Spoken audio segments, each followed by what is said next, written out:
நாங்கள் வந்து டெல்லி யூனிவர்சிட்டி லா faculty students டியூடிஎஸ்எஃப்ஸாவா நாங்கள் வந்து எவ்ரி வீக்கெண்ட் வந்து ஜட்மெண்ட் டிஸ்கஷன் பண்ணிகிட்ருக்கோம். சுப்ரீம் கோர்ட்டோட இம்பார்ட்டன்ட் ஜட்மெண்ட்ஸ் எடுத்து நாங்கள் எங்கள் மெம்பர்ஸ் வந்து ப்ரெசென்ட் பண்ணுவோம் weekly.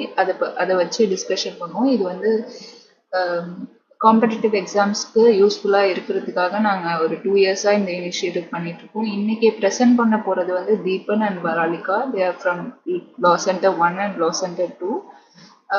You may proceed, Deepan.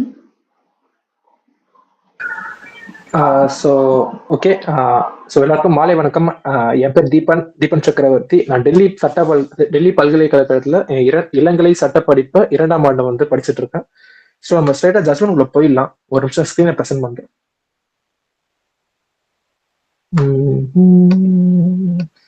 Okay. So screen எல்லாருக்கும் விசிபிளா இருக்கும் நம்புறேன். நம்ம இன்னைக்கு பார்க்க போற கேஸ் என்னன்னு பார்த்தோம்னா, Dhanraj Aswani versus Amar S Mulchandani and another அப்படின்ற கேஸ் தான் வந்து நாங்கள் ப்ரெசென்ட் பண்ண போற கேஸ்.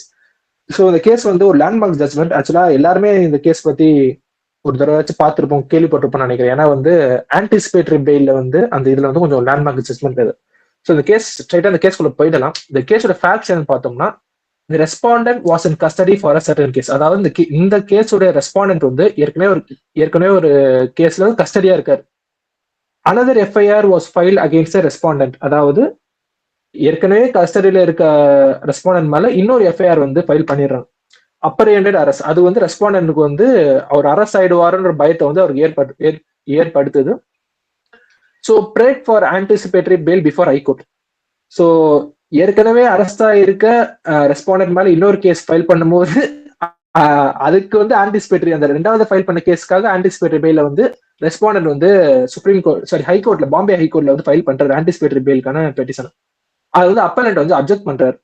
அப்பலண்டோட கன்டென்ஷன் அந்த பாம்பே ஹைகோர்ட்டோட கேஸ் என்னன்னு பார்த்தோம்னா, cannot seek anticipatory bail while already in custody. அதாவது ஒரு தனிப்பட்ட மனிதர் ஏற்கனவே கஸ்டடியில இருக்கும்போது ஆன்டிசிபேட்டரி பெயில வந்து கிளைம் பண்ண முடியாது, அவர் வந்து சீக் பண்ண முடியாது அப்படின்றது ஒரு கன்டென்ஷனா இருந்துச்சு. ஆனா இந்த கன்டென்ஷனை ஹைகோர்ட் ரிஜெக்ட் பண்ணிட்டு அப்பலண்ட்டுக்கு வந்து ரெஸ்பாண்டன்ட்டுக்கு வந்து ஆன்டிசிபேட்டரி பெயில வழங்கிடுவாங்க. ஸோ அதை எதிர்த்து தொடரப்பட்டதுதான் இந்த அப்பீல். ஸோ இந்த அப்பீல்ல வந்து அப்பலண்டோட கன்டென்ட்ஸ் என்ன இருக்கும்னு பார்த்தோம்னா, serious error by the High Court by granting an anticipatory bail under section 438 of CRPC to a person who already in custody. அதாவது எல்லாருக்கும் தெரியும், செக்ஷன் 438 ஆஃப் சிஆர்பிசி தான் ஆன்டிசிபேட்டரி பெயிலுக்கான செக்ஷன். அது வந்து ஏற்கனவே ஒருத்தர் கஸ்டடியில் இருக்க ஒருத்தருக்கு ஆன்டிசிபேட்டரி பெயில் கொடுத்தது வந்து மிகப்பெரிய ஒரு எரர் இன் லா அப்படின்னு வந்து அவங்க கண்டென்ட் பண்ணியிருப்பாங்க. அப்பல் அது எதனால அப்படி கண்டென்ட் பண்ணியிருப்பாங்க அப்படின்னா, the essential part of arrest is placing the corpus body of the person in the custody of the police authorities. அதாவது அரெஸ்ட் அப்படின்றதே வந்து ஒரு மனிதருடைய உடல், அதாவது ஒரு உடலை அரெஸ்ட் ஒரு அத்தாரிட்டி வந்து ஒரு கஸ்டடியில் எடுக்கிறது அப்படின்னு தான் ஒரு அரசுக்கான அர்த்தம், definition. But there is no reason for a person to believe he will be arrested if he is already in custody. அதாவது ஏற்கனவே ஒரு பர்சன் அரெஸ்டா இருக்காரு, அவரை மறுபடியும் நீங்க வந்து அரெஸ்ட் பண்ண போறது இல்லை. வெறும் மேல்தமா அரசன் இன்னொரு கேஸ் அரசன் சொல்லிக்கலாமே தவிர்த்து அவர் வந்து அரசன் சொல்ல போறது கிடையாது. The precondition of section 430 of CRPC, அதாவது ஆன்டிசிபேட்டரி பெயிலுக்கான ப்ரீகண்டிஷன் என்னன்னு பார்த்தோம்னா, certain person or accused have a reason to believe that he may be arrested. அதாவது அவருக்கு வந்து நான் வந்து அரெஸ்ட் ஆகுன்ற பயத்துல தான் அவர் வந்து செக்ஷன் 438 வந்து ஆன்டிசிபேட்டரி பெயில கிளைம் பண்ண முடியும், ஒரு அப்ளை பண்ண முடியும், சீக் பண்ண முடியும். ஆனா அவர் ஏற்கனவே அரஸ்டா தான் இருக்காரு. அப்போ வந்து மேபி அரஸ்டட் அப்படின்ற அந்த இது வந்து ஒரு கிளைம் பண்ண முடியாது. ஏற்கனவே அரஸ்டா தானே இருக்காரு, அப்போ மேபி அரஸ்டட் அப்படின்ற விஷயத்தை இது பண்ண முடியாது. ஸோ அவர் வந்து ஆன்டிசிபேட்டரி பெயில் ஃபைல் பண்ணது எலிஜிபிள் கிடையாது அப்படின்னு கண்டென்ட் பண்ணிருப்பாங்க appellant. The main purpose of section 438 of CRPC is to protect the liberty of an individual in unreasonable arrest then for a person who is already arrested. There is no question of any humiliation being caused. அதாவது anticipatory பெயில ஒரு நடைமுறைப்படுத்துறது காரணமே வந்து individual வந்து ஒரு unreasonable அரெஸ்ட்னால வந்து அவர் வந்து அசிங்கப்படக்கூடாது, அவர் அந்த என்ன சொல்றது லிபர்ட்டி வந்து பாதிக்கப்படக்கூடாதுன்ற காரணத்துக்காக தான் ஆன்டிசிபேட்டரி பெயிலே வந்து இன்ட்ரோடியூஸ் பண்ணியிருப்பாங்க. ஆனா அப்படி ஏற்கனவே அரெஸ்டா இருக்க ஒருத்தர் வந்து அதை வந்து கிளைம் பண்றது வந்து நியாயமற்ற ஒரு விஷயம் அப்படின்றத வந்து அப்பலண்ட் வந்து கண்டென்ட் பண்ணியிருப்பார். If a person who's already in custody in connection with one case apprehends arrest in connection with a different case, then he is not remediless. In such circumstances, he can seek to surrender and pray for regular bail on the principle of deemed custody, both in magistrate as well as session tribal cases. அதாவது ரெண்டு தனித்தனி FIR file பண்ணியிருக்காங்க. அதுல ஒன்னுத்துல வந்து அவர் வந்து ஏற்கனவே custody இருக்காரு அப்படின்னா அவர் ரெமடிலெஸ் எல்லாம் கிடையாது. அவர் வந்து இன்னொரு கேஸ்ல வந்து மேஜிஸ்ட்ரேட் முன்னாடி ஆஜராகி அவர் வந்து நார்மலான ஒரு ரெகுலர் பெயில வந்து கிளைம் பண்ணலாம். அந்த பிரின்சிபல் ஆஃப் டீம்டு கஸ்டடி அப்படின்னு கிளைம் பண்ணலாம். ரெமடிலெஸ் எல்லாம் கிடையாது. அப்படி இருக்க பட்சத்துல ஆன்டிசிபேட்டரி பில் வந்து தேவையில்லாத ஒரு நோஷன் தான் அப்படின்னு வந்து கிளைம் அப்பல் இருந்து கட்டணம் பண்ணியிருப்பாங்க. ஸோ இது எதிர்த்தரப்பு அதாவது ரெஸ்பாண்டன்ட் வந்து என்னென்ன சப்மிஷன் கொடுத்திருப்பாங்க, ரெஸ்பாண்டன்ட் தான் இந்த கேஸ்ல ஒரிஜினல் அக்யூஸ், அவர் என்ன சப்மிஷன் என்னென்ன கண்டென்ட் பண்ணியிருப்பாரு அப்படின்னா, the legal maximum ubi jus ibi remedium, அதாவது where there is a right there is a remedy is recognise as a basic principle of jurisprudence. அதாவது ஜூரிஸ்பிரூடன்ஸ் பேசிக் பிரின்சிபல் என்னன்னு பார்த்தோம்னா, இங்கெல்லாம் ரைட் இருக்கும் அங்கெல்லாம் ரெமெடி இருக்கும் அப்படின்னு சொல்லியிருப்பாங்க. இன் அனிதா குஷ்வாஹா வர்சஸ் புஷப் சுதன் அப்படின்ற கேஸ் என்ன சொல்லியிருப்பாங்கன்னா, right to access justice is so alienable that no system of governance can possibly ignore its significance, leave alone afford to deny the same to its citizens. அதாவது right to access justice, அதாவது ஒரு உரிமை மறுக்கப்பட்ட ஒருத்தர் வந்து ஜஸ்டிஸை claim பண்றது வந்து அல்டிமேட்டான பேசிக் principal. அதை வந்து எந்த ஒரு கவர்மெண்டாலையுமே வந்து அதை சீண்ட முடியாது, தடுக்க முடியாது அப்படின்னு வந்து சப்மிட் பண்ணியிருப்பாங்க. The right of an accused to apply for a pre-arrest bail under Section 430 of CRPC is intrinsically linked to his right to access the competent court to avail his remedies under the law. A person would thus be entitled to apply for pre-arrest bail under Section 430 of CRPC in one case, even though maybe he may be in custody for another case, he may be in custody in connection with some other case. அதாவது ஏற்கனவே ஒரு கேஸ்ல இருக்காரு, ஒரு கேஸ்ல வந்து அவர் வந்து இதுவாவே கஸ்டடியில இருந்தாலுமே வந்து எந்த ஒரு சட்டமுமே அவரை தடுக்கல, அவர் வந்து ஆன்டிசிபேட்டரி பெயில கிளைம் பண்றது தடுக்கல. அப்படி இருக்க பட்சத்துல அவர் வந்து நம்ம அந்த கிளைமே பண்ணக்கூடாது அப்படின்னு நம்ம கண்டென்ட்டே பண்ண முடியாது. ஏன்னா எந்த ஒரு சட்டமும் வந்து அவர் ஆன்டிசிபேட்டரி பெயில் கிளைம் பண்ணக்கூடாது தடுக்கவே இல்லை. எந்த ஒரு நோஷனுமே சிஆர்பிசி இல்லவே இல்லை. அப்படி இருக்கும்போது அவர் எப்படி தடுக்கலாம் அப்படின்னு கேள்வி கேட்டிருப்போம். The right of an accused to protect his personal liberty within the contours of Article 21 of the Constitution of India by applying the pre-arrest bail under Section 430 of CRPC cannot be eliminated without a procedure established by law. அதான் சொல்லியிருக்காங்க. அதாவது right to protect and personal liberty வந்து article 28 of கான்ஸ்டிடியூஷன்ல வந்து அவர் வந்து உறுதி அளிச்சிருக்காங்க Indian government. அப்படி இருக்க பட்சத்துல வந்து அவர் ஆன்டிசிபேட்டரி பெயில கிளைம் பண்ணலாம். அப்படி கிளைம் பண்ணக்கூட எந்த ஒரு சட்டமும் தடுக்காத ஒரு பட்சம், எந்த ஒரு ப்ரொசீஜர் லாவுமே இல்ல, அவர் கிளைம் பண்ணக்கூடாது எந்த ஒரு லாவுமே இல்லைன்ற போது அவர் எப்படி நீங்க கொடுக்காம இருப்பீங்க? அது வந்து சட்டத்துக்கு முரணானது, கான்ஸ்டிடியூஷனுக்கு முரணானது அப்படின்னு வந்து அவங்க கட்டன் பண்ணியிருப்பாங்க. சோ இது வந்து ஒரு வித்தியாசமான ஒரு வித்தியாசமான ஒரு கேஸ் அப்படின்றதுனால இதுக்கு முன்னாடி இதே மாதிரி சம்பவங்கள் வந்து வெவ்வேறு ஹைகோர்ட்ல நடந்திருக்கும் இல்லையா, அது ஒரு டிஃப்ரெண்டான வியூஸ் வந்து நம்ம பார்க்கலாம். ஏற்கனவே வந்து இந்த Sunil Kallani with state of Rajasthan அப்படின்ற கேஸ்ல வந்து ராஜஸ்தான் ஹைகோர்ட் என்ன சொல்லியிருப்பாங்கன்னா, application for anticipatory bail would not be maintainable at the instance of a person who's already been arrested and is in police custody or a judicial custody about a different case. The High Court observed that the actual touch which is essential for an arrest is missing in such instances. அதாவது என்ன சொல்லியிருப்பாங்கன்னா, ஏற்கனவே சுனில் கல்லானி அப்படின்ற case Rajasthan high court என்ன சொல்லியிருப்பாங்க அப்படின்னா, ஏற்கனவே கஸ்டடியில் இருக்க ஒரு மனிதர் வந்து ஒரு தனிப்பட்ட நபர் வந்து அவர்ல ஆன்டிசிபேட்டரி பெயில கிளைம் பண்ண முடியாது. எந்த கண்டென்ட்ஸ்ல அப்படின்னு பார்த்தோம்னா, ஒரு அரசுக்கான அடிப்படை விஷயமே ஆக்சுவல் டச், ஒருத்தரை தொடர்றது தான். அவர் ஏற்கனவே கஸ்டடியில் இருக்காரு, அவர் வந்து அவர் வந்து பேசிக் பிரின்சிபிளே வரமாட்டாரு, அரசுல தானே இருக்காரு, அவருக்கு ஆன்டிசிபேட்டரி கொடுக்கறதுக்கான அந்த கேள்வியே கிடையாது அப்படின்னு சுனில் கல்லானின்ற கேஸ் ராஜஸ்தான் ஹைகோர்ட் வந்து இது பண்ணியிருப்பாங்க, அவங்க வந்து அப்சர்வ் பண்ணியிருப்பாங்க. அதையே வந்து Basheer Ahsan Siddique versus the state versus the Delhi government, அதுல வந்து டெல்லி ஹைகோர்ட்டுமே இதே மாதிரி அப்சர்வேஷன் தான் வச்சிருப்பாங்க. ஆனா இன் அல்லேஸ் அகில் சோம்ஜி விஸ் ஸ்டேட் ஆஃப் மகாராஷ்டிரா அப்படின்ற கேஸ்ல வந்து தி பாம்பே ஹைகோர்ட் என்ன சொல்லியிருப்பாங்க அப்படின்னா, even if he is arrested in a number of cases, the accused has every right to move the court for anticipatory bail in each offense is registered against him irrespective of the fact. அதாவது Bombay high court வந்து அல்னீஸ் அகில் சோம்ஜி அப்படின்ற case என்ன சொல்லியிருப்பாங்கன்னா, அது anticipatory fail வந்து claim பண்ணலாம், அதுல வந்து என்னமாவானா இருக்கட்டும், ஆனா ஆன்டிசிபேட்டரி கிளைம்லாம் அது எதுவுமே தடுக்கல. ஸோ கிளைம் பண்றது நம்ம தடுக்க முடியாது அப்படின்னு சொல்லியிருப்பாங்க. Sanjay Kumar Sarangi versus state of ஒடிசாலுமே ஒடிசா ஹைகோர்ட் என்ன சொல்லியிருப்பாங்கன்னா, anticipatory bail operates at a future time. After being released from custody in the former case, if he is sought to be arrested in relation with subsequent case, there is no reason why he should be precluded from approaching the court before and with the necessary protection in the form of anticipatory bail. அதாவது அந்த Sanjay Kumar சராங்கின்ற case என்ன சொல்லியிருப்பாங்க அப்படின்னா, ஒரு தனிப்பட்ட நபர் வந்து 2 கேஸ்ல தனித்தனியா அவர் மேல எஃப்ஐஆர் இருக்கு. அந்த ஒரு கேஸ்ல அவர் வந்து கஸ்டடியில இருந்திருக்காரு அப்படின்னா, அவர் வெளியே வந்த உடனே அவரை வந்து அரெஸ்ட் பண்ணிடுவாங்க இல்லையா? ஒரு கேஸ்ல அவர் கஸ்டடியில இருக்காரு, இன்னொரு கேஸ்ல கஸ்டடியில் இன்னும் எடுக்கப்படலை. ஆனா வந்து முதல் கேஸ்ல ஒரு கஸ்டடியில இருந்து வெளியே வரும்போதே அவர் 2வது கேஸ்ல அரெஸ்ட் ஆயிட போறாரு. அப்படி இருக்க பட்சத்துல வந்து எப்படி வந்து ஆன்டிசிபேட்டரி பேல தடுக்க முடியும்? அவர் ஆன்டிசிபேட் கிளைம் பண்றது சட்டப்படி செல்லும் அப்படின்னு ஒடிசா ஹைகோர்ட் வந்து சஞ்சய் குமார் சராங்கி அப்படின்ற கேஸ்ல வந்து அவங்க அப்சர்வ் பண்ணிருக்கோம். ஸோ இதெல்லாம் தாண்டி நம்ம வந்து ஆன்டிசிபேட்டரி பேலோட எவல்யூஷன் வந்து பார்க்கணும். அனாலிசிஸ்ல ஆன்டிசிபேட்டரி எவல்யூஷனை பார்த்தோம்னா,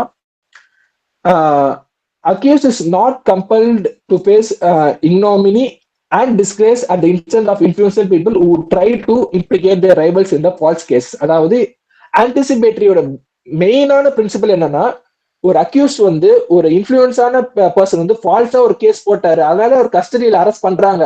அந்த அரெஸ்டுக்குள்ள வந்து அவருக்கு வந்து அவர் மேல வர அந்த டிஸ்கிரேஸை வந்து அவர் ஃபேஸ் பண்ணணும் அப்படின்றது வந்து ரொம்ப ஒரு க்ரூவலான விஷயம். ஒரு பொய் கேஸ் போட்டுறாங்க, அதனால கஸ்டடி எடுக்கும் போது அவர் வந்து நிறைய டிஸ்கிரேஸ் இருக்கும், நிறைய அசிங்கம் இருக்கும். அது வந்து ஒரு ஃபேஸ் பண்ணணும்னு நம்ம வந்து நிர்பந்திக்கிறது வந்து ரொம்ப ஒரு க்ரூவலான விஷயம். அதனாலதான் அந்த பிரின்சிபலை பேஸ் பண்ணி தான் வந்து ஆன்டிசிபேட்டரி பெயிலே வந்து இன்ட்ரோடியூஸ் பண்ணியிருப்பாங்க Indian government. The purpose behind incorporating Section 438 in the CRPC was to recognize the importance of personal liberty and freedom in a free and democratic country. அதாவது ஒரு சுதந்திரமான ஒரு ஜனநாயக நாட்டுல வந்து பர்சனல் லிபர்ட்டியை வந்து உயர்த்தி பிடிக்கிறதுக்காக மட்டும்தான் வந்து செக்ஷன் 438 ஆஃப் சிஆர்பிசி இன்ட்ரோடியூஸ் பண்ணியிருப்பாங்க இந்த form of anticipatory fail.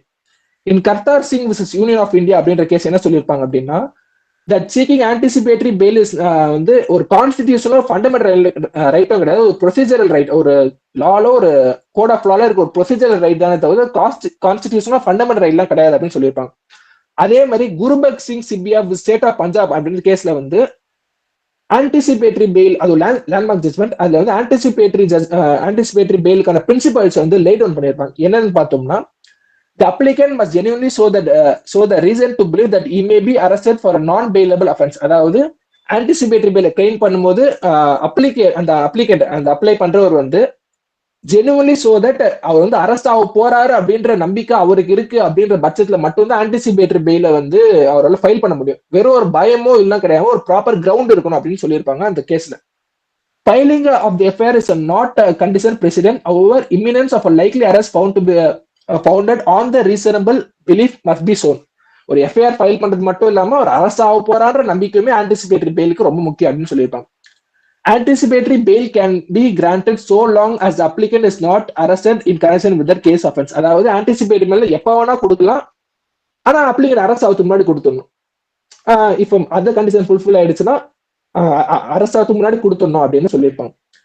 A police officer can formally arrest a person in relation to an offense while is already in custody in different offense. அதாவது ஒரு போலீஸ் ஆஃபீஸர் வந்து ஒரு நபர் வந்து ஏற்கனவே கஸ்டடியில இருக்காரோ அரெஸ்டா இருக்காரோ அவரையுமே திருப்பி அரெஸ்ட் பண்ணலாம் அப்படின்னு அவருக்கு வந்து ப்ரொசீஜர் இருக்குன்னு சொல்லியிருக்காங்க. Such formal arrest doesn't bring the accused in the custody of the police officer, as the accused continues to remain in the custody of the magistrate who remanded him to the judicial custody in the first offense. Once such formal arrest has been made, the police officer has to make an application under section 267 of CRPC before the jurisdictional magistrate for issuance of PT warrant without delay. அதாவது ஏற்கனவே arrest ஆயிருக்கிற வந்து உடனே வந்து ஒரு police அதை arrest பண்ண முடியாது. அங்க இருக்க மெஜிஸ்ட்ரேட் கிட்ட வந்து ஒரு PT வாரண்ட்டை வந்து அப்ளை பண்ணணும். If based on requirements prescribed under 267 of the CRPC, a PT warrant issued by the magistrate. அதாவது இந்த ரெக்குவயர்மெண்ட்ஸ் எல்லாம் ஃபுல்ஃபில் ஆனதுக்கு அப்புறம் மெஜிஸ்ட்ரேட் வந்து PT வாரண்ட் இஷ்யூ பண்ணிடுவாரு அப்படின்னு சொல்லியிருப்பாங்க. Then the accused has to be produced before such magistrate on the date and time mentioned in the warrant, subject to section 268 and 269 respectively of the CRPC. Upon production before the magistrate, the accused can be remanded to police or judicial custody or be enlarged on bail if applied for and allowed. அதாவது ஒரு அரெஸ்டா ஏற்கனவே அரெஸ்டா இருக்கிற police arrest பண்ணலாம். எந்த மீன்ஸ்ல அப்படின்னா ஒரு பிடி warrant வந்து அந்த மெஜிஸ்ட்ரேட் அப்ளை பண்ணிருந்திருக்கு. அந்த பிடி வாரண்ட்கான ரெக்குவயர்மெண்ட்ஸ் எல்லாமே ஃபுல்ஃபில் ஆயிடுச்சுன்னா மெஜிஸ்ட்ரேட் வந்து பிடி வாரண்ட் கொடுத்துருவாரு. அப்புறமே போய் அரெஸ்ட் பண்ணிக்கலாம், அரசுல ஒரு கஸ்டடியில எடுத்துக்கலாம் அப்படின்னு சொல்லியிருப்பாங்க. Else, if arresting a person who's already in custody is valid, then the accused cannot be denied for applying anticipatory bail since it becomes his rights. அதாவது ஒரு போலீஸ் வந்து ஏற்கனவே கஸ்டடியில இருக்கவரை வந்து அரெஸ்ட் பண்ணிடலாம் அப்படி அரெஸ்ட் பண்ண முடியும் அப்படின்றது இருக்கிற பட்சத்துல வந்து அவர் ஆன்டிசிபேட்டரி பெயில் வந்து கிளைம் பண்ணிடலாம். அது வந்து ரைட்டாவே மாறிடுது. அதுல தடுக்கிறது என்ன இருக்கு அப்படின்னு வந்து கேள்வி எழுப்பியிருப்பாங்க. Subsequent arrest in relation to different offences while the individual is in custody in a particular offence further alienates the individual from the community and adversely affects the personal integrity. அதாவது இரண்டு வெவ்வேறு வழக்குகள்லையுமே வந்து குற்றம் சாட்டப்பட்டு இல்லாம அரெஸ்ட் ஆயிருந்தாலுமே வந்து personal இன்டெகிரிட்டியை வந்து மென்மேலும் தாக்கத்தை தான் ஏற்படுத்தும். வெறும் இந்த தாக்கத்தை ஏற்படுத்தா நம்மளால கடந்து போயிட முடியாது. மென்மேலும் தாக்கத்தை ஏற்படுத்த ரெண்டு டிஃப்ரெண்டான வழக்குகள்ல வந்து கைது செய்யப்பட்டிருந்தா அப்படின்னு சொல்லியிருப்பாங்க. For this reason, it is incorrect to assume that subsequent arrest diminishes the level of humiliation. On the contrary, each additional arrest exacerbates the person's shame, making the cumulative impact of such legal entanglement increasingly devastating.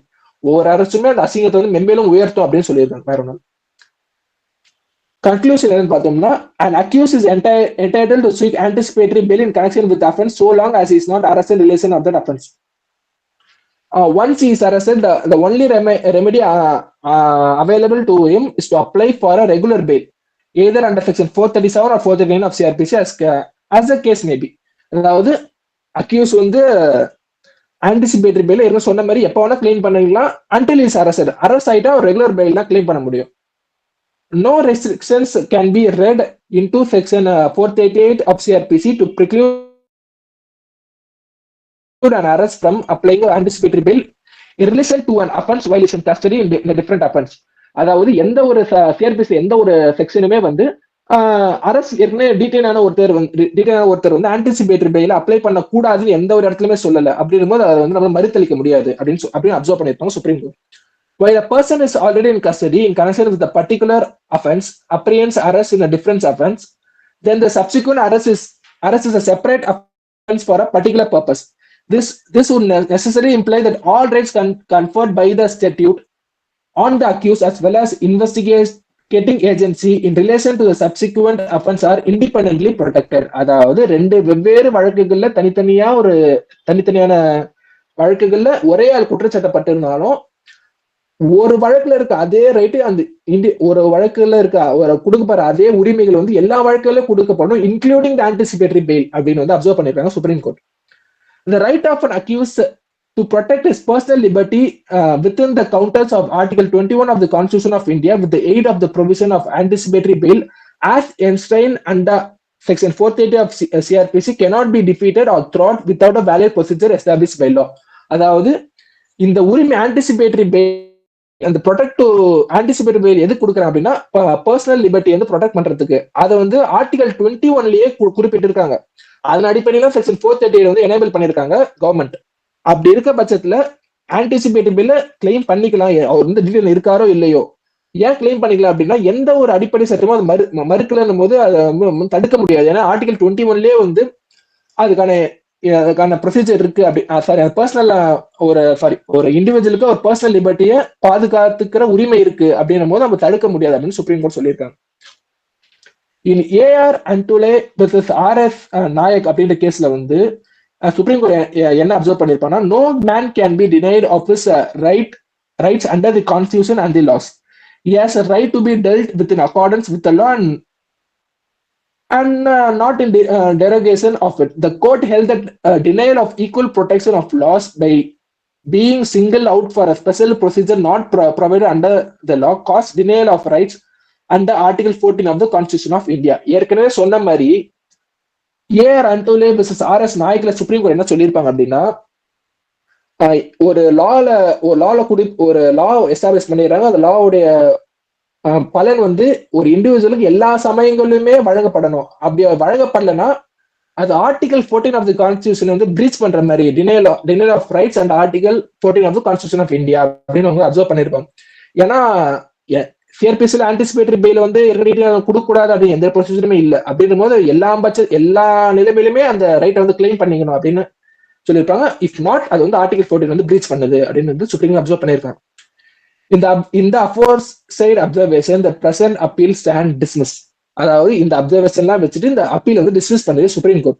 The high court of Bombay shall now proceed to decide the anticipatory bail application file by the respondent accused on its own merits. இது எல்லாத்தையும் observe பண்ணி supreme court appeal dismiss பண்ணி high court of Bombay decide பண்ணிக்கிறோம் anticipatory கொடுக்கணுமா வேணாமா அப்படின்னு சொல்லி இந்த கேஸை வந்து முடிச்சு வச்சிருப்பாங்க சுப்ரீம் கோர்ட். இது வந்து ஒரு ஃபுல் பெஞ்ச் ஜட்ஜ்மெண்ட்.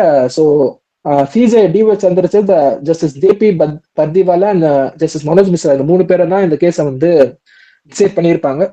ஸோ இதான் நான் நீங்க எடுத்த ஜட்ஜ்மெண்ட். யாருக்காச்சும் டவுட்ஸ் இருந்தா கேட்கலாம்.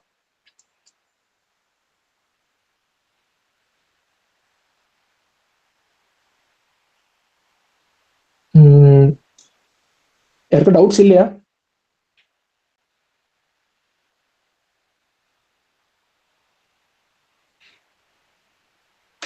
ஓகே, யாருக்கும் டவுட்ஸ் இல்லை நம்புறேன். ஸோ நம்ம நெக்ஸ்ட் ஜட்ஜ்மெண்ட் போயிடலாம். சார் இந்த ஜட்ஜ்மெண்ட் ஒன்ஸ் ஒரு தடவை சொல்லுங்க சார். இப்போதான் ஜாயின் பண்ணேன். அந்த ஜட்ஜ்மெண்ட் காஸ்ட் சார் ஆக்சுவலா ரொம்ப பெரிய ஜட்ஜ்மெண்ட் சார். நானே ஒரு 20 மினிட்ஸ் எடுத்துட்டு இருக்கேன். கண்டிப்பா வீடியோ ரெக்கார்டிங் வந்து நாங்க அப்லோட் பண்ணுவோம். ஸோ நானே பர்சனலா உங்க அனுப்பிச்சு வைக்கிறேன். குரூப்ல இருக்கீங்களா நினைக்கிறேன். இல்ல வேணாம், நீங்க அந்த இது மட்டும் சொல்லுங்க, காஸ்ட் டைட்டில் மட்டும் சொல்லுங்க. இப்போ இந்த இது சொல்றீங்களா, காஸ்ட் டைட்டில் கேக்குறீங்களா? டைட்டில் கேக்குறீங்களா? சார் ஆமா. Dhanraj Aswani vs Amar S Mulchandani sir. So sir wait பண்ணுங்க, ஒரே நிமிஷம் வெயிட் பண்ணுங்க.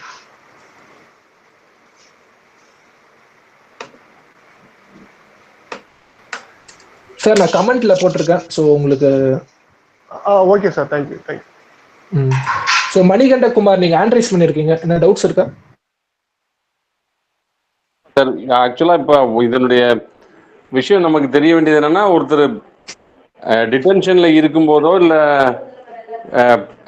ஜெயில இருக்கும்போதோ ஏபி கேட்கறது ரைட்டு இருக்கு, அவருக்கு கிடைக்கணும். ஆமா சார், அவருக்கு வந்து கொடுக்கணும் sir. Depends on the facts of the case. அது வந்து அவர் கொடுக்கணும்னு அவர் உரிமையா இருக்கு அப்படின்னு சொல்லியிருக்காங்க. அது மறுக்க கூடாது. அது கொடுக்குற பட்சத்துல அப்படியே வந்து கொடுத்துடணும் அப்படின்னு சொல்லியிருக்காங்க sir. Okay super sir, thank you sir. நல்லா எக்ஸ்பிளைன் பண்ணிருக்கீங்க சார். நன்றி, வணக்கம். ஓகே, ரொம்ப தேங்க்ஸ் சார். ஸோ அடுத்த விஷயம் போயிடலாம்னு நினைக்கிறேன்.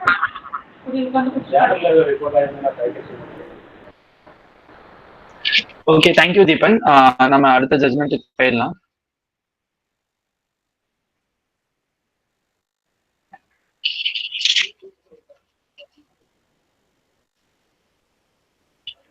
ஸோ வணக்கம் மக்களே. என்னுடைய ஸ்கிரீன் உங்களுக்கு தெரியுதுன்னு நினைக்கிறேன். என்னோட வாய்ஸ் உங்களுக்கு ஆடிபிளா இருக்கும்னு நினைக்கிறேன். இன்னைக்கு நம்ம பார்க்க போற ஜட்மெண்ட் என்னன்னா, நித்யானந்த் வர்சஸ் ஸ்டேட் ஆஃப் யூபின்னு சொல்லி ஒரு ஜட்மெண்ட் தான். இந்த ஜட்மெண்ட் எதை பத்தி பேசுதுன்னா, செக்ஷன் 147, 148, 149 இதெல்லாம் பத்தி பேசுது. காமன் ஆப்ஜெக்ட், காமன் அன்லாஃபுல் அசம்பிளில காமன் ஆப்ஜெக்ட், இந்த மாதிரி விஷயத்தெல்லாம் பத்தி பேசுது. நம்ம என்ன அப்படின்றத பார்ப்போம். இந்த கேஸோடைய ஒரிஜினல் ஃபேக்ட்ஸ் என்ன நம்ம பார்க்க போனோம்னா, ஒரு 3 பேர் இருக்காங்க. அந்த 3 பேர்ல ஒருத்தர் வந்து அவர் தான் டிசீஸ்ட் பர்சன். இந்த 3 பேர் இருக்கிறாங்க. அதுல லைக் அதுல 3வது பிரதருக்கு வந்து எந்த குழந்தைங்களும் இல்லாதனால 2வது குழந்தைங்களுக்கு அவருடைய சொத்துவத்தெல்லாம் வில்லா எக்ஸிக்யூட் பண்ணிடுறாரு. இதனால ஃபர்ஸ்ட் பிரதருடைய பசங்க வந்து கடுப்பாய் என்ன பண்ணிடுறாங்க, ஒரு எனிமிட்டி கிரியேட் ஆயிடுது. ஸோ அந்த ஃபர்ஸ்ட் பிரதருடைய பசங்க வந்து இந்த 3வது பிரதர், அந்த அண்ணன் தம்பி, அவங்க அந்த அதாவது தன்னுடைய சித்தப்பாவையே கொண்டுடுறாங்க. அதுதான் மேட்டரு. ஸோ இப்படி வந்து கொலை பண்ணும்போது என்ன ஆகுதுன்னா, இந்த ஃபேக்ட்ஸ் நம்ம நல்லா கவனிச்சோம்னா, ஒரு 3 பேர் 4 பேர் அக்யூஸ்ட் பர்சன் இருக்காங்க. அதுல ஒரு 3 பேர் வந்து உண்மையாலுமே இந்த மாதிரியான விஷயத்தெல்லாம் வச்சு இறந்து போனவரை வந்து கொல்றாங்க. அந்த சமயத்துல கொல்லும்போது இந்த கேஸோட நித்யானந்தன்றவர் தான் அப்பலண்ட், இவர் சுப்ரீம் கோர்ட் வந்திருக்காரு இல்லைங்களா. இவர் ஒரிஜினல் கிரைம் சீன் என்ன பண்ணிருக்காருன்னா, ஒரு கண்ட்ரி பிஸ்டல் கையில வச்சிருக்காரு, நாட்டு துப்பாக்கி. அந்த நாட்டு துப்பாக்கியை வச்சு சுடுறாரு. எப்ப சுடுறாருன்னா, வானத்தை நோக்கி ஊர் மக்கள் இல்ல பக்கத்துல இருந்த சொந்தக்காரங்களாம் வந்து இந்த கொலை பண்ணிட்டு இருக்காங்க இல்லையா, accused person, main accused person, அவங்களெல்லாம் வந்து பிடிக்கலான்னு வரும்பொழுது வானத்தை நோக்கி அந்த பிஸ்டல்ல வச்சு சொல்றாரு. சுட்டோன்னே தான் பயந்துடுறாங்க, இவங்க எல்லாரும் தப்பிச்சு போயிடுறாங்க. சோ இப்ப ட்ரையல் கோர்ட் வந்து இந்த கேஸ் விசாரிச்சு என்ன பண்ணிடுறாங்கன்னா 302 மர்டர்னு சொல்லி 149 இருக்கு அப்படின்னு சொல்லி இவங்க எல்லாரையும் வந்து அக்யூஸ்டா சேர்த்து கன்விக்டும் பண்ணிடுறாங்க. அப்புறம் ஹை கோர்ட் அந்த கன்விக்ஷனை அப்பீல் பண்ணிடுது. இந்த சுப்ரீம் கோர்ட்டுக்கு யார் வராருன்னா இந்த பிஸ்டல் எடுத்து வானத்தை நோக்கி சுட்டாரு இல்லைங்களா, அவர் மட்டும் வராரு. அவர் என்ன சொல்றாரு அப்படின்னா பல பல விஷயங்களை வந்து இதுல அப்பெல்லன்ட் வந்து கன்டென்ஷன்ஸா வைக்கிறாரு. என்னன்னா அவர் வந்து இந்த பிஸ்டல் எடுத்து சுட்டேன்னு சொல்றாரு இல்லைங்களா, அவர் மேல வச்சிருக்க அலிகேஷனே வந்து வானத்தை நோக்கி இவரு துப்பாக்கியால சுட்டாரு, இவர் சுட்டது வந்து வேற யாரையும் நோக்கி சுடல, வேற யாருக்கும் இவரால காயமும் ஏற்பட கிடையாது, அதனால இவருக்கு வந்து இந்த தண்டனை கிடைச்சிருக்க கூடாது அப்படின்ற மாதிரி ஒரு வாதத்தை முன்வைக்கிறாங்க. அப்புறம் நிறைய ப்ராசிக்யூஷனுடைய கேஸ்ல நிறைய ஓட்டைகள் இருக்கு. முக்கியமான ஐவிட்னஸ் எல்லாம் சில பேரை வந்து அவங்க எக்ஸாமின் பண்ணல, அவங்க எல்லாம் வந்து விட்னஸா சேர்க்கல. அப்புறம் வந்து இந்த சுடப்பட்டதா சொன்ன இந்த குண்டோடைய இதையும் வந்து கார்ட்ரிட்ஜையும் வந்து இவங்க கைப்பற்ற கிடையாது. ஸோ அதனால இந்த பல ப்ராசிக்யூஷன்ல இருக்க ஓட்டைகள் எல்லாம் கருத்தில் கொண்டு இவர் வந்து நீங்க நிரூபிக்கணும்னு சொல்லி சுப்ரீம் கோர்ட்டுக்கு வாதத்தை முன்வைக்கிறாங்க. இப்போ ரெஸ்பாண்டன்ட் தரப்புல ஆப்போசிட் சைட்ல என்ன சொல்றாங்க, ஸ்டேட் இவங்க என்ன சொல்றாங்கன்னா ஒரு முக்கியமான விஷயம் என்னன்னா நான் ரெக்கவரி ஆஃப் தட் கார்ட்ரிட்ஜ், பிஸ்டலோடைய அந்த இதோ அந்த துப்பாக்கியோடைய குண்டோ இல்லைன்னா வந்து சில ப்ராசிக்யூஷன் விட்னஸ் இவங்க வந்து எக்ஸாமின் பண்ணலன்றதுதான் வந்து ஒரு மொத்த கேஸையும் இவருக்கு அகைன்ஸ்டா இருக்க மொத்த கேஸையும் வந்து அது உடைக்க கிடையாது அப்படின்னு சொல்லி சொல்றாங்க. ஏன்னா இவர் அந்த இடத்துல இருந்ததா பார்த்துன்னு சொல்றதுக்கான விட்னஸை வந்து இவங்க எக்ஸாமின் பண்ணியிருக்காங்க, அந்த விட்னஸ் கிளியரா இருக்கு. ஸோ அந்த சூழ்நிலையில இவர் வந்து அந்த பிஸ்டலை வச்சு வேற யாரையாவது சுட்டாரா சுடலையான்றது தேவை கிடையாது. செக்ஷன் படி அன்லாஃபுல் அசம்பிளில இவர் ஒரு காமன் ஆப்ஜெக்டை அகாம்ப்ளிஷ் பண்றதுக்கு ஒரு மெம்பரா இருந்திருக்கிறாரு, அதுவே வந்து போதும் ஸ்டாட்யூட் படி இவரை கன்விக்ட் பண்றதுக்குன்னு சொல்லி எதிர்த்தரப்பு அதற்கு முன்வைக்கிறாங்க. இப்ப கொஸ்டின் என்ன, அப்படி இஷ்யூ என்ன சுப்ரீம் கோர்ட்ல ஃப்ரேம் பண்ணிருக்காங்க, ப்ராசிக்யூஷன் வந்து இந்த அப்பெலண்ட், நம்ம பிரசன்ட் கேஸ்ல இருக்கக்கூடிய இந்த அப்பெலண்ட் அல்லது அக்யூஸ்டுக்கு எதிராக இருக்கக்கூடிய சார்ஜ் செக்ஷன்ஸை வந்து ரீசனபிள் டவுட் பியாண்டா வந்து ப்ரூவ் பண்ணிட்டாங்களா இல்லையா அப்படின்றத எக்ஸாமின் பண்றாங்க. இப்போ ஃபர்ஸ்ட் கோர்ட் என்ன அப்சர்வ் பண்றாங்கன்னா, ஃபர்ஸ்ட் இதுல விசாரிக்கப்பட்ட PW1 PW2 தான் வந்து கண்ணால இந்த அப்பெலண்ட்டா அந்த கிரைம் சீனுக்கு வந்ததாகவும் அவர் வந்து பிஸ்டல் எடுத்து வானத்தை நோக்கி சுட்டதாகவும் எக்ஸாமினேஷன்லயும் கிராஸ் எக்ஸாமினேஷன் கரெக்டா சொல்லியிருக்காங்க. சோ இதுல எந்த டவுட்டுமே கிடையாது அப்படின்றத சொல்றாங்க. ரெண்டாவது வந்து 148 149, இப்ப நீங்க வந்து 148 149 பாத்தீங்கன்னா 146 இருந்து பார்த்தோம்னா நமக்கு தெரியும் காமன் ஆப்ஜெக்ட் ரியோட்டிங்ல டெட்லி வெப்பனை யூஸ் பண்ணோம்னா எப்படி வந்து அன்லாஃபுல் அசம்பிளி வந்து எப்படி வருது, இந்த மாதிரியான பல விஷயங்கள் வந்து அதுல சொல்லியிருப்பாங்க. சோ அந்த செக்ஷன்ஸுக்கு இவர் வந்து அந்த அன்லாஃபுல் அசம்பிளில ஒரு மெம்பரா இருக்கிறது மட்டுமே வந்து போதும். அவர் மெம்பரா இருந்தாரா இல்லையான்றதுக்கு எக்ஸிஸ்டிங் ப்ராசிக்யூஷன் விட்னஸோடைய ஸ்டேட்மெண்ட்ஸ் வந்து தெளிவா இருக்கு. சோ அதனால இந்த செக்ஷன்ஸ்ல அவர் வந்து கன்விக்ட் பண்றதுக்கு தேவையான எல்லா மூலக்கூறுகளும் வந்து ஏற்கனவே எக்ஸாமின் பண்ணப்பட்ட ப்ராசிக்யூஷன் விட்னஸ் சொல்றாங்க. சோ அதனால இவருக்கு சார்ஜபிள் பண்ண அஃபென்ஸோட அந்த ரெக்வயர்மெண்ட்ஸ் வந்து சாட்டிஸ்ஃபை ஆகுது அப்படின்னு சொல்லி சொல்றாங்க. ஏன்னா நீங்க நல்லா பாத்தீங்கன்னா ஒரு ஒரு அன்லாஃபுல் அசம்பிளி அப்படின்னா ஒரு கிரிமினல் ஆக்ட் மூலயமா அவங்களுக்கு இருக்கக்கூடிய ஒரு காமன் ஆப்ஜெக்டை எக்ஸிக்யூட் பண்றதுக்கு ஒரு அசம்பிளி ஃபார்ம் ஆகுது. அந்த அசம்பிளி வந்து கிரிமினல் ஆக்ட் மூலயமா அந்த காமன் ஆப்ஜெக்டை எக்ஸிக்யூட் பண்றாங்கன்னா அது அன்லாஃபுல் அசம்பிளியா மாறுது. ஸோ அந்த கிரிமினல் ஃபோர்ஸ் அவங்க யூஸ் பண்ணியிருக்காங்க இந்த கேஸ்லயும் கூட. இப்ப நீங்க வந்து இந்த செக்ஷன்ஸ்ல உங்களை கன்விக்ட் பண்றதுக்கோ இல்ல மெயின் செக்ஷன்ஸ்ல உங்களை கன்விக்ட் பண்றதுக்கோ நீங்க மியர் மெம்பர் ஆஃப் தட் அன்லாஃபுல் அசம்பிளியா இருந்தா மட்டுமே போதும். அப்ப மியர் மெம்பர் ஆஃப் தட் அன்லாஃபுல் அசம்பிளியா இந்த அப்பெலண்ட் இருந்திருக்கிறாரா இல்லையான்றத மட்டும்தான் சுப்ரீம் கோர்ட் வந்து எக்ஸாமின் பண்றாங்க. அப்போ 146 IPC 149 IPC இது எல்லாத்தையுமே வந்து பாக்குறாங்க. 149 நீங்க பாத்தீங்கன்னா கூட நமக்கு தெரியும் every member of that unlawful assembly வந்து ஒரு ஒரிஜினல் அஃபென்ஸை கமிட் பண்ணா என்ன தண்டனை கிடைக்குமோ அதே இது பனிஷ்மெண்ட் இவங்களுக்கும் கிடைக்கும், மெம்பர் ஆஃப் தட் அன்லாஃபுல் அசம்பிளிக்கும் கிடைக்கும் அப்படின்றதுதான் செக்ஷன். அப்ப இந்த கேஸ்ல ஒரிஜினல் அஃபென்ஸ் வந்து இப்ப 302 மர்டர் இல்லைங்களா, ஒரிஜினல்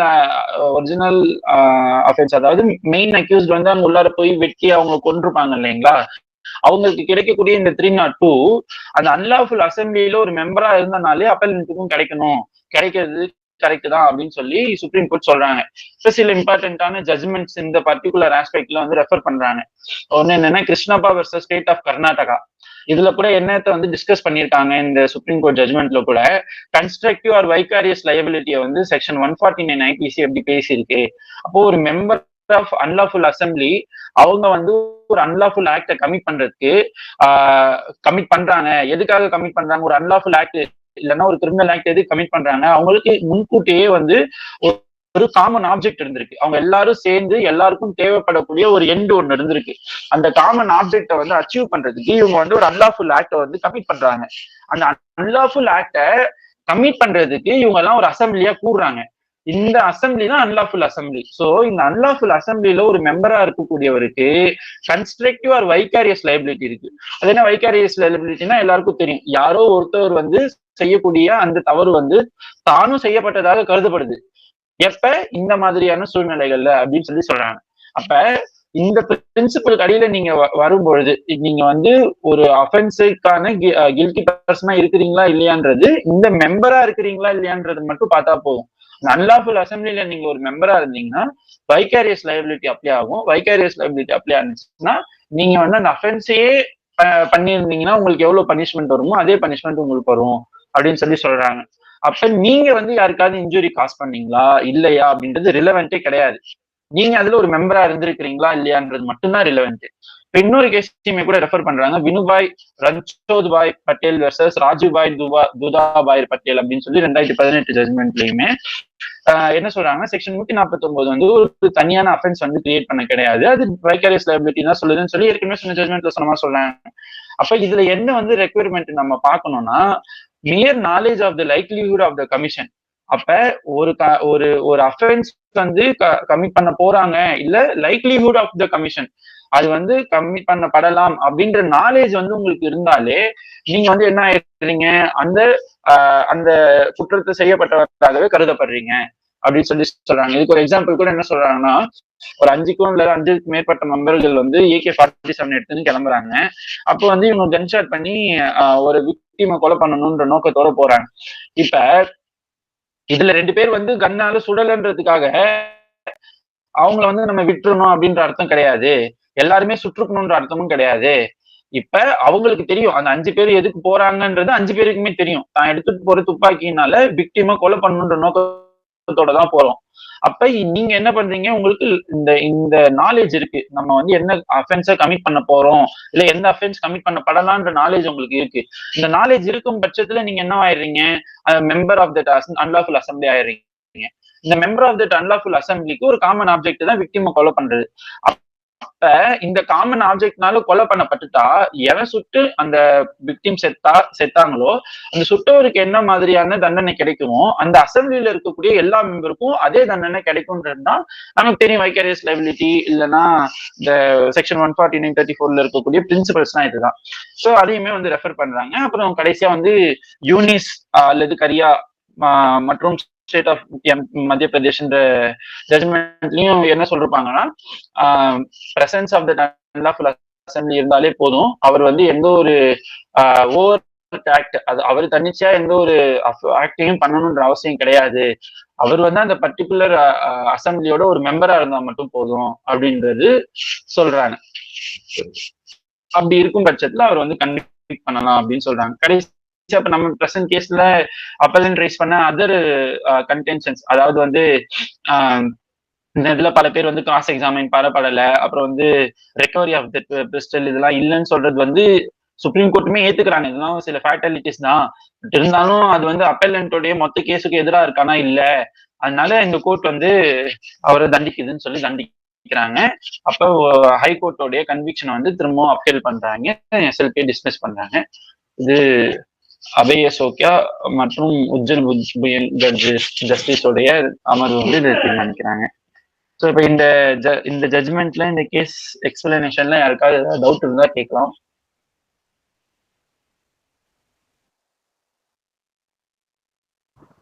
சார் இந்த ஸ்டார்டிங் சைட்டேஷன் மட்டும் கேஸ்லாம். கண்டிப்பா சார், கண்டிப்பா. இதை உங்களுக்கு நான் ஸ்க்ரீன்ல காமிக்கிறேன்.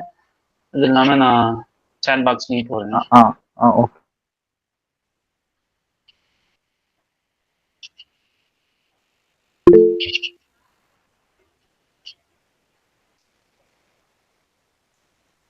இப்ப நீங்க ஸ்கிரீன்ல பார்க்கக்கூடிய இந்த நோட்டோடைய டாக்குமெண்ட் தான் நம்ம வாட்ஸ்அப் குரூப்போடைய அந்த டிஸ்கிரிப்ஷன்ல இருக்கு. ஸோ நீங்க அந்த அந்த இதை தொட்டிங்கன்னா உங்களுக்கு ஆட்டோமேட்டிக்கா இந்த கேஸ் நோட்ஸ் எல்லாமே லிங்கை தொட்டிங்கனாலே உங்களுக்கு இந்த கேஸ் நோட்ஸ் இதுக்கு முன்னாடி வாரங்கள்ல ப்ரெசென்ட் பண்ண கேஸ் நோட்ஸோடைய எல்லா சம்மரிஸுமே உங்களுக்கு வந்துடும்.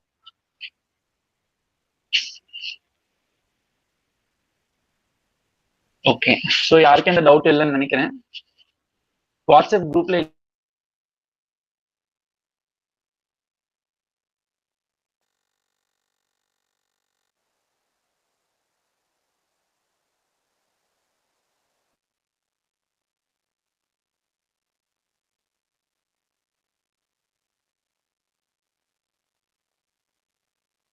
தீபன் வந்து ஷேர் பண்ணியிருக்காரு வாட்ஸ்அப் குரூப்.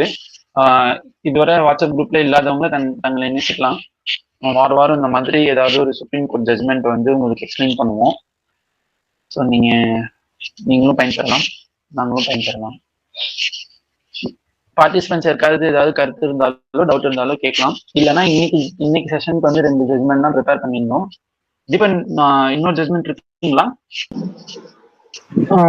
இல்ல ப்ரோ, ஆக்சுவலா கொஞ்சம் லாங்கா போகுது. வரலிக்கா எடுக்கிறாங்க. பராலிக்கா இருக்காங்களா? இருக்கிறேன். ஆனா டைம் இருந்தா பிரசன்ட் பண்ணலாம். இல்ல பண்ணுங்க வரலிக்கா. பார்ட்டிசிபென்ட்ஸ்க்குலாம் ஓகேனா இன்னொரு ஜட்மெண்ட் இருக்கு, அதையும் நம்ம ப்ரெசென்ட் பண்ணிடலாம்.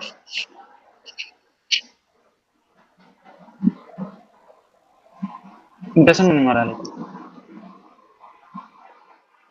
எல்லாருக்கும் வணக்கம்.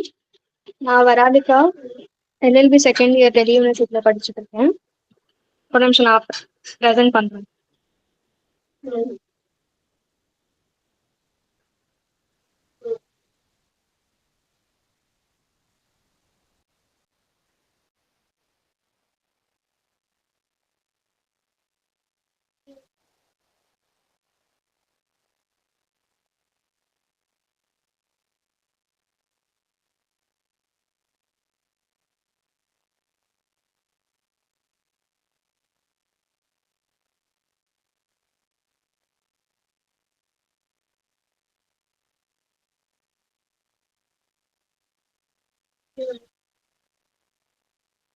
தெரியுதா எல்லாருக்கும்?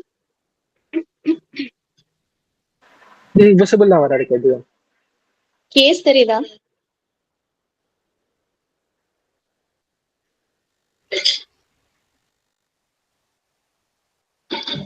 இன்னைக்கு நான் பிரசன்ட் பண்ற கேஸ் வந்து Vaibhav Jain versus Hindustan Motors limited.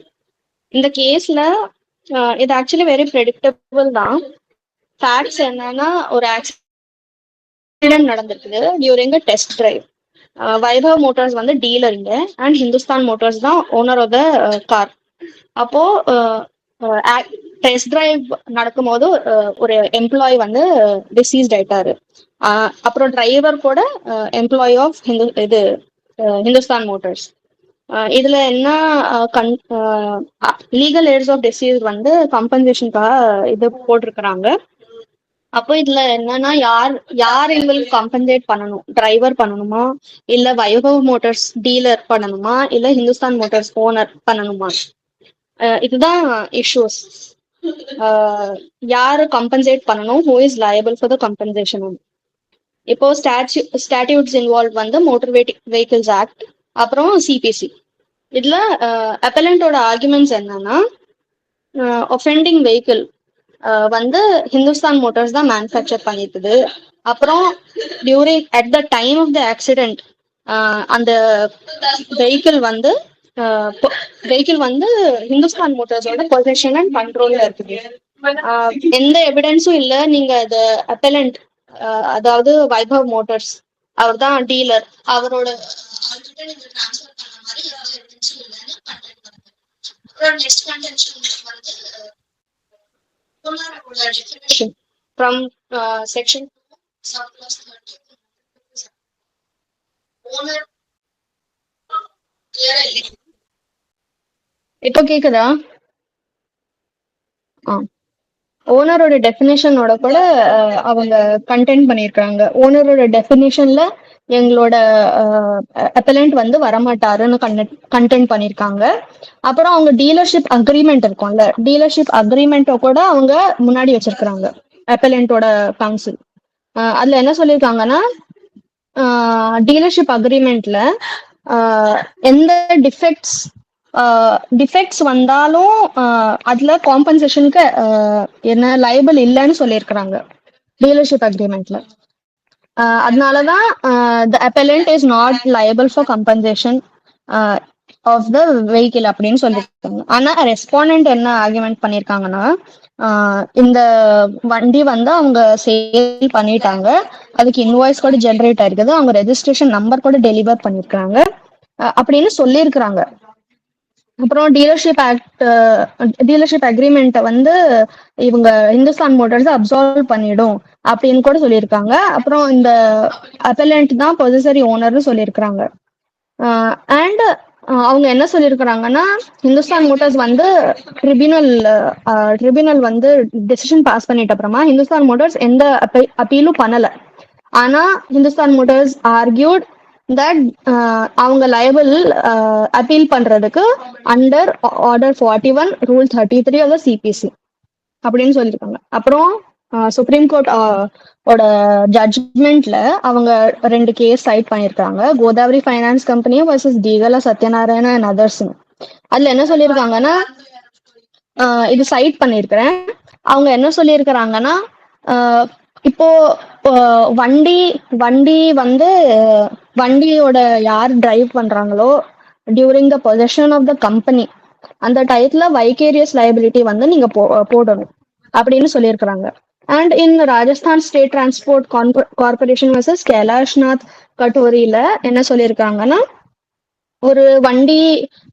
ஒரு கம்பெனில வேலை செய்யும் போது கம்பெனி வந்து எப்படி அவங்க எம்ப்ளாய அவங்க கிட்ட ரைட் இருக்கு, அவங்கள ஹையர் பண்றதுக்கு எம்ப்ளாய் எந்த ரைட் இருக்குதோ அதே ரைட் தான் எம்ப்ளாய் வந்து எதனா ஒரு தப்பு பண்ணிட்டாக்கா அவங்க லயபிள் ஆகிற ரைட் இருக்கு, அவங்க மேல லைபிலிட்டி ஆகும் அப்படின்னு அவங்க ஒரு இது ஜட்ஜ்மெண்ட் பாஸ் பண்ணிருக்காங்க. அதை சைட் பண்ணியிருக்கிறாங்க அந்த ஜட்ஜ்மெண்ட்ல.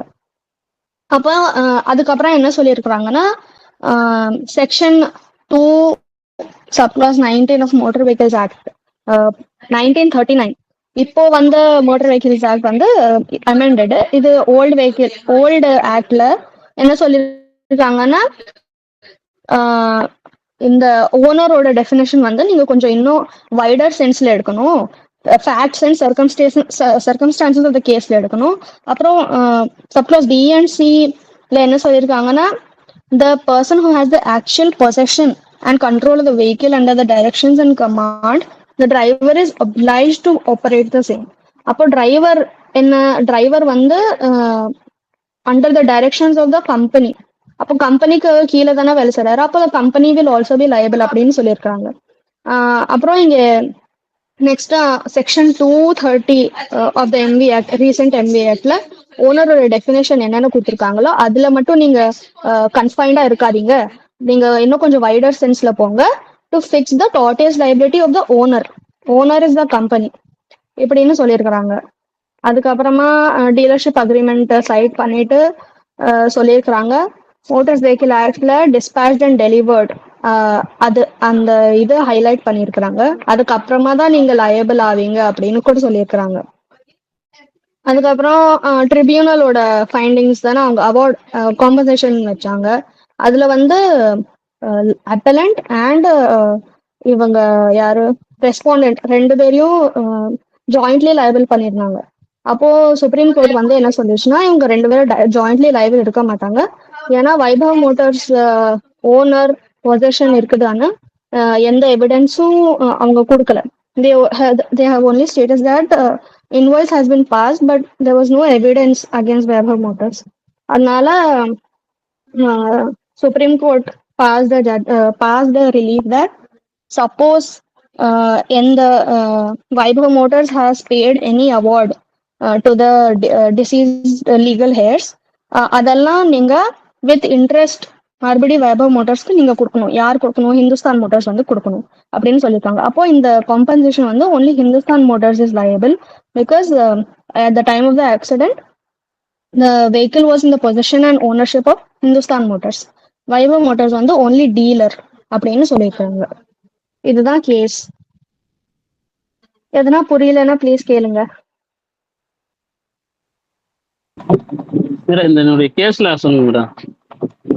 இதுதான் சார் தெரியுது சார் ஸ்கிரீன்ல. தெரியல மேடம். தெரியலையா?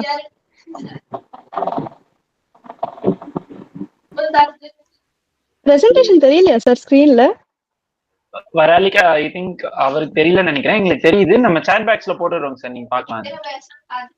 நான் போட்டுட்டேன்.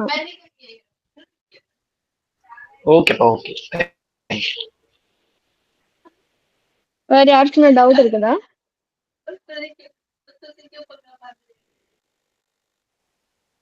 மணிகண்டகுமார் சார் உங்களோட ஹேண்ட் ரைஸ் பண்ணிருக்கீங்க.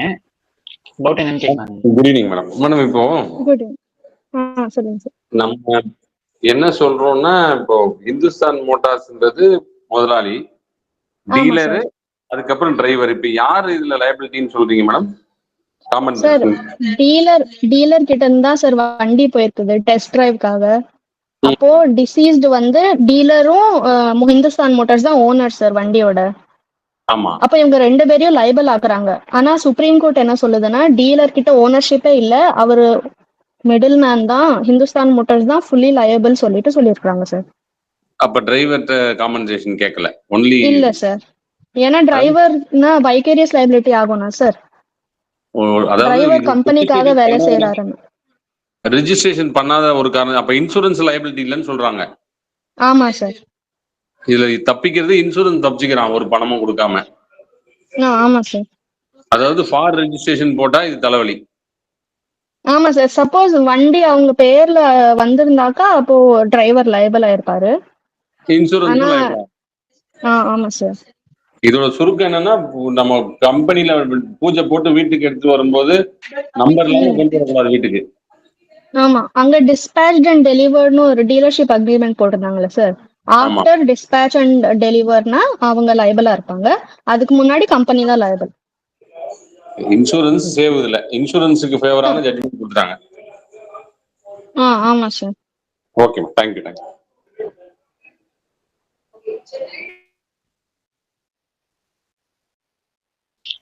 Thank you sir. Thank you Varalika. Participants வேற யாருக்காவது ஏதாவது டவுட் இருக்குன்னா கேட்கலாம்.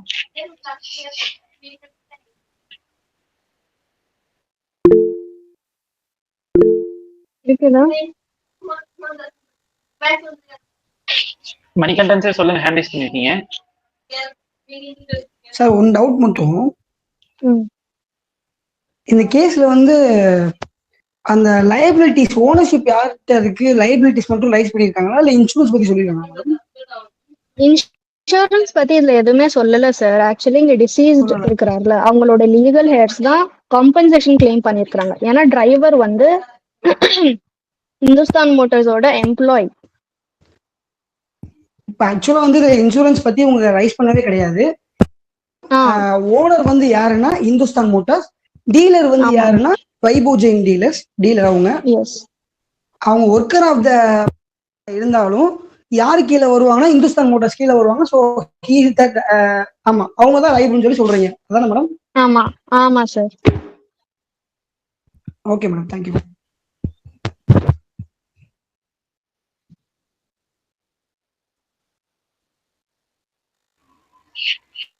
ஓகே, anyone else வேற ஏதாவது டவுட் இருக்குங்களா?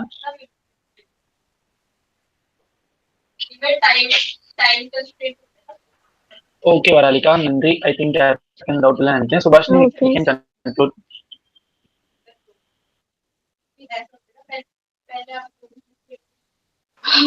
ஸோ நான் கன்க்ளூட் பண்ணிடுறேன். ஸோ இன்னைக்கு வந்து பார்ட்டிசிபேட் பண்ண எல்லா பார்ட்டிசிபென்ட்ஸ்க்கும் ரொம்ப நன்றி. ஸோ நாங்கள் எல்லா வாரமும் கண்டினியூ பண்ணுவோம். கண்டிப்பாக நெக்ஸ்ட் வீக் பார்க்கலாம்.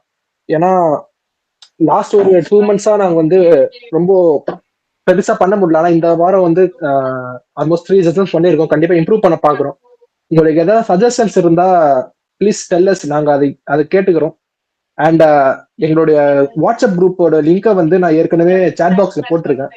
இப்போ வந்து நான் ஒரு கூகுள் டாக்குமெண்ட் லிங்க் போடுறேன். நாங்க எடுத்த எல்லா ஜட்மெண்ட்டையுமே சம்மரையுமே நான் அப்லோட் பண்ணுவோம் இன் கான்ஸ்டன்ட் பேசிஸ். ஸோ உங்களுக்கும் அது யூஸ்ஃபுல்லா இருக்கும். ஸோ கண்டிப்பா நெக்ஸ்ட் வீக் சந்திக்கலாம். ரொம்ப நன்றி பார்ட்டிசிபேட் பண்ண எல்லாருக்கும். நாளைக்கு பார்க்கலாம், அடுத்த வாரம் பார்க்கலாம். நன்றி.